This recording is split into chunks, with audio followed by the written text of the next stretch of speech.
Hi Stardust, and welcome back to the next part of chapter 16, Through the Trapdoor.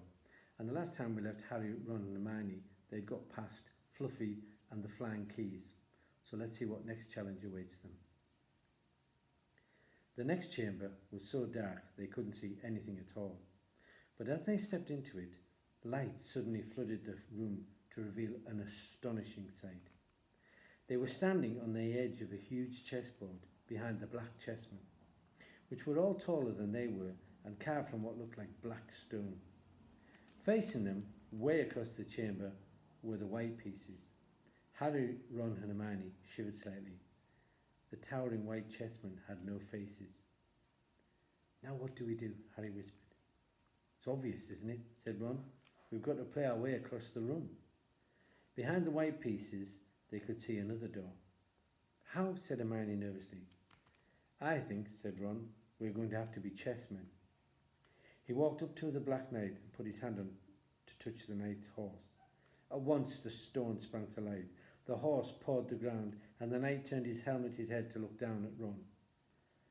"Do we have to join you to get across?" The Black Knight nodded. Ron turned to the other two. "This one's thinking about," he said. "I suppose we've got to take the place of 3 of the black pieces." Harry and Hermione stayed quiet, watching Ron think. Finally he said, "Now don't be offended or anything, but neither of you are that good at chess." "We're not offended," said Harry quickly. "Just tell us what to do." "Well, Harry, you take the place of that bishop, and Hermione, you go in there instead of that castle." "What about you?"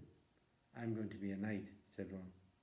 The chessmen seemed to have been listening, because at these words a knight, a bishop and a castle turned their backs on the white pieces and walked off the board, leaving 3 empty squares, which Harry, Ron and Hermione took.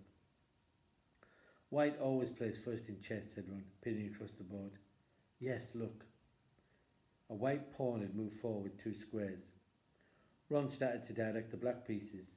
They moved silently wherever he sent them. Harry's knees were trembling. What if they lost? Harry moved diagonally 4 squares to the right. Their first real shock came when their other knight was taken. The white queen smashed him to the floor and dragged him off the board, where he lay quite still, face down. "Had to let that happen," said Ron, looking shaken. "Leaves you free to take that bishop, Hermione. Go on." Every time one of their men was lost, the white pieces showed no mercy. Soon there was a huddle of limp black players slumped along the wall. Twice Ron only just noticed in time that Harry and Hermione were in danger.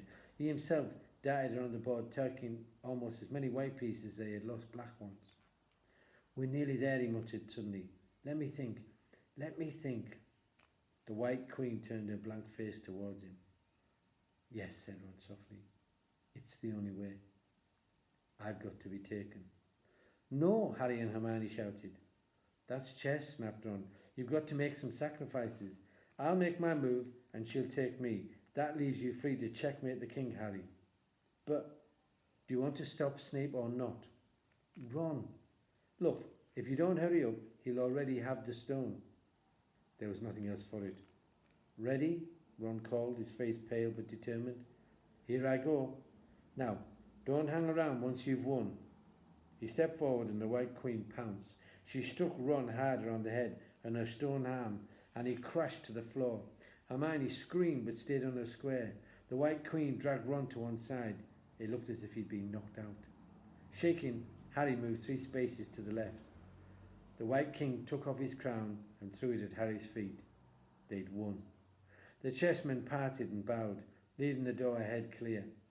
With one last desperate look back at Ron, Harry and Hermione charged through the door and up the next passageway. "What if he's—" "He'll be all right," said Harry, trying to convince himself. "What do you reckon's next?" "We've had Sprouts. That was the devil's snare.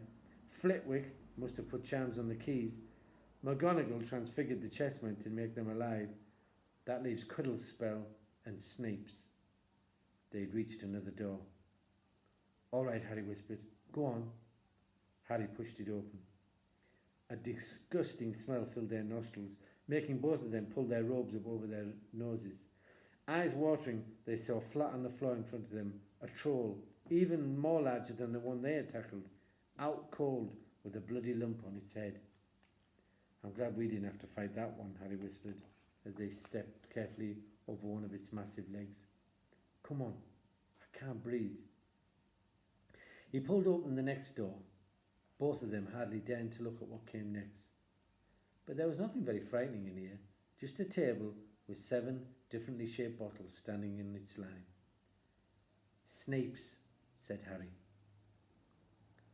And that's where we're going to leave it now, where they're going to have to solve Snape's problem to get to the Philosopher's Stone. And we'll see how they do next time. So, well done. See you then.